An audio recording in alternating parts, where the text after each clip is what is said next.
Hi, everybody, and welcome to Discipleship Debrief. We're back again, starting season 4.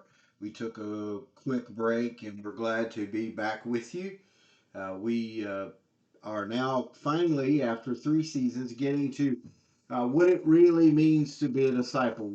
First season, we talked about the importance of Scripture and being able to interpret it correctly. The second season, we talked about the plan of God and how this world was in chaos, and God sent is wanting shalom and peace, and He is using us to do that, and He brought peace through Jesus, the Prince of Peace, shalom. And so, and then season 3 was how Jesus lived in Galilee, and how he was a rabbi or a teacher, and how in that culture the disciples would follow him and the things that they would do in that culture. And now we look at what it means to truly be a follower of Jesus, to follow a rabbi as they would have.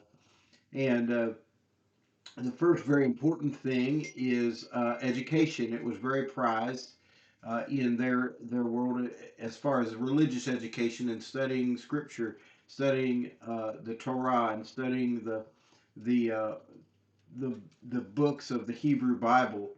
And in Deuteronomy 6 through 9, it says, "And these words which I command you this day shall be in thine heart, and thou shalt teach them diligently unto thy children.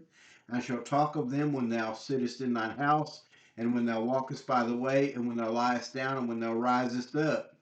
And thou shalt bind them for a sign upon thine hand, and thou shalt be as frontlets between thine eyes, and thou shalt write them upon the posts of thy house and in thy gates." They were to write scripture posted. They also, many of them, and some even today, when Jewish males uh, will even have these.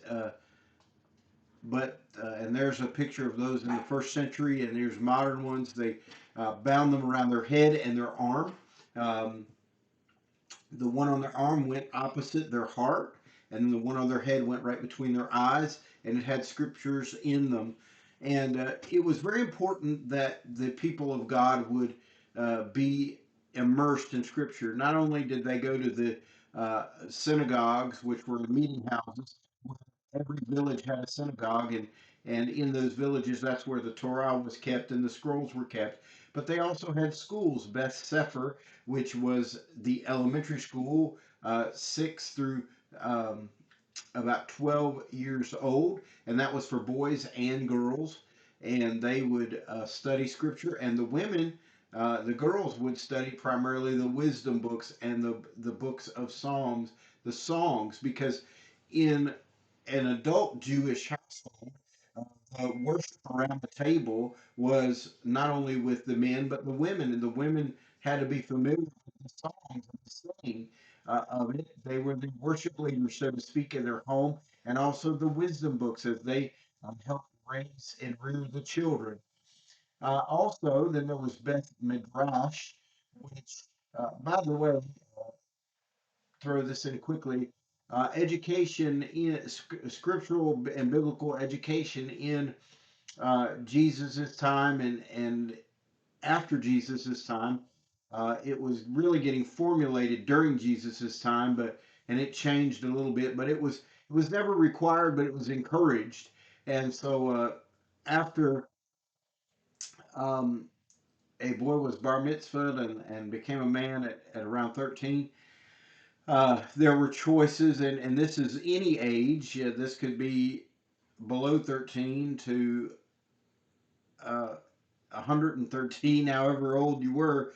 Then you went into Beth Midrash, and that was continuing education. That was continuing biblical education. And it was from Beth Midrash that the rabbis would begin to look at students that they would choose to follow them.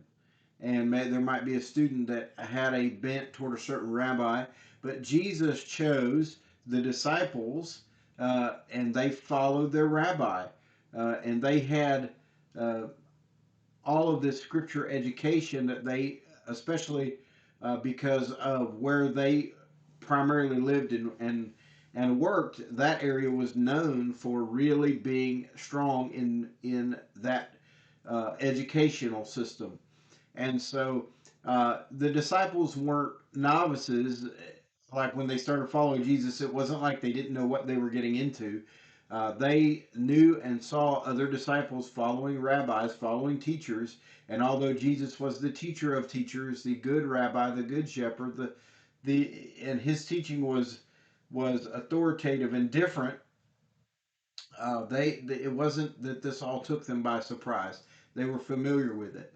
And so the lesson for us is that we not only should just read scripture as just our daily Bible reading and we get it done and it's over, but that God would really give us a hunger for his word, and that we would educate ourselves and study his word so that we would know more how to follow the to follow Jesus and be his disciple. So until next time, love God, love each other, read his word, study his word, and let us follow the good shepherd. God bless you.